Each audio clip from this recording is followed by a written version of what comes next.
अन्याय के विरुद्ध आवाज बुलंद करना प्रत्येक जागरूक नागरिक का कर्तव्य है, लेकिन कई बार देखने को मिलता है कि कई पीड़ित असहाय भ्रष्टाचार की भेंट चढ़ जाते हैं। काफ़ी प्रयासों के बाद भी उन्हें न्याय नहीं मिल पाता। कारण उनके प्रयासों की कमी नहीं है, बल्कि योजना और संगठन की होती है। समाज सेवी संगठनों का निर्माण इसीलिए किया जाता है कि लोग एकत्रित होकर अन्याय और भ्रष्टाचार के खिलाफ अपनी आवाज़ उठा सकें, साथ ही दबंग और आतताइयों के खिलाफ कानूनी कार्रवाई कर अन्य लोगों को शोषण से बचा सकें। खबर यूपी के झांसी से है, जहां सीपरी बाजार क्षेत्र के अंतर्गत ऐसा ही शोषण का एक मामला सामने आया, जहां सरोज वर्मा नाम की एक महिला अपनी ज़मीन पर ही निर्माण कार्य नहीं कर पा रही थी। उसने कई बार इसकी शिकायत जनपद के वरिष्ठ अधिकारियों से की। अधिकारियों ने निचले क्रम के अधिकारियों को जांच कर आवश्यक कार्रवाई करने के निर्देश दिए, लेकिन जांच करने पहुंचे लेखपाल ने अपना सुरसा सा मुँह खोलकर रुपयों की मांग सामने रख दी। आरोप लगाया गया है कि लेखपाल दामोदर दास द्वारा सुविधा शुल्क न मिलने के कारण महिला की समस्या का हल नहीं किया गया। महिला सरोज स्वयं हृदय रोगी है एवं उनके पति लकवाग्रस्त हैं, जिस कारण आर्थिक स्थिति भी अच्छी नहीं है। जब लेखपाल को लगा कि उन्हें कुछ आर्थिक लाभ नहीं हो पा रहा, तो उन्होंने जमीन पर कब्जा करने के लिए साठगांठ कर एक दबंग को खड़ा कर दिया और पीड़ित पक्ष पर राजीनामे का दबाव बनाने लगे। अपनी ही जमीन पर निर्माण न कर पाने से हताश परिवार जानकारी प्राप्त करने के बाद संघर्ष सेवा समिति कार्यालय पहुंचा, जहां उन्होंने लेखपाल पर उपरोक्त आरोप लगाते हुए पूरे घटनाक्रम की विस्तार से जानकारी संस्थापक डॉक्टर संदीप सरावगी को दी। परिवार की दयनीय स्थिति को देखकर डॉक्टर संदीप ने पीड़ित परिवार को न्याय दिलाने का आश्वासन दिया। डॉक्टर संदीप के आह्वान पर आज संघर्ष सेवा समिति के सैकड़ों सदस्य जिलाधिकारी कार्यालय पहुंचे, जहां उन्होंने प्रमाण सहित पूरा घटनाक्रम जिलाधिकारी के समक्ष रखा। जिलाधिकारी से वार्ता के दौरान डॉक्टर संदीप ने भ्रष्टाचारी लेखपाल के निलंबन और दबंग विपक्षियों के खिलाफ भी कानूनी कार्रवाई करने का आग्रह किया।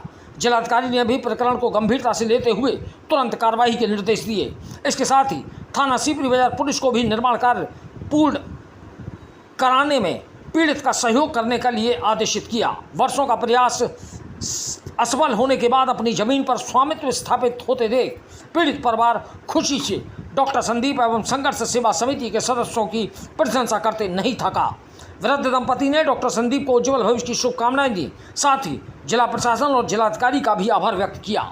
इस अवसर पर सोहिल खान, मिल्टू वाल्मीकि, नेहा, रीना, ज्योति, नीता माहौर, मीना मसीह, प्रीति, रेखा, पिंकी गुप्ता, नीलू रायकवार, संदीप सबरवाल, जुनैद, अशोक बरसैया, अभिषेक कनौजिया, शिवम लखेरा, देवेंद्र सेन, राज कपूर यादव, विवेक निगम, ऋषभ गुप्ता, महेंद्र रायकवार, बसंत गुप्ता, अरुण पांचाल, आशीष विश्वकर्मा, संदीप नामदेव, अनुज प्रताप सिंह, आकाश राजपूत, राहुल पचौरी, देवेंद्र, मनोज मैना, चंदन पाल, शैलेंद्र राय, राजेश प्रजापति आदि मौजूद रहे।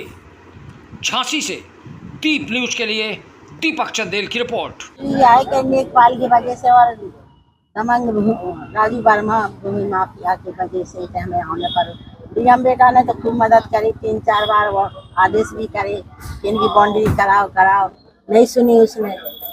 और नहीं सुनी जब किसी की 10 बार आके एप्लीकेशन दे गए, हमने खूब मना करी।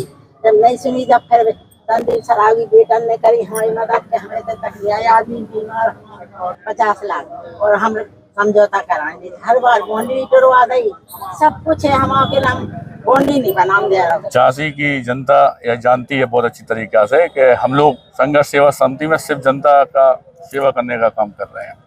जब माँ यहाँ पे जो सरोज वर्मा, जिनको आपने अभी सुना और देखा, ये बहुत रोती हुई हमारे पास जब कार्यालय में आई, उन्होंने हमें बताया कि किसी दबंग व्यक्ति द्वारा इन्हें हमेशा से प्रताड़ना दी जा रही है, पैसों की अवैध मांग की जा रही है। तो जो लेखपाल दामोदर है, उससे हमारी भी बात हुई और माताजी की बात हुई, इनके पुत्रों की बात हुई। लेकिन जब भी मौके पे लेखपाल जी पहुंचते हैं तो विपक्षी आदमी को अपने वहीं पे बुला लेते हैं।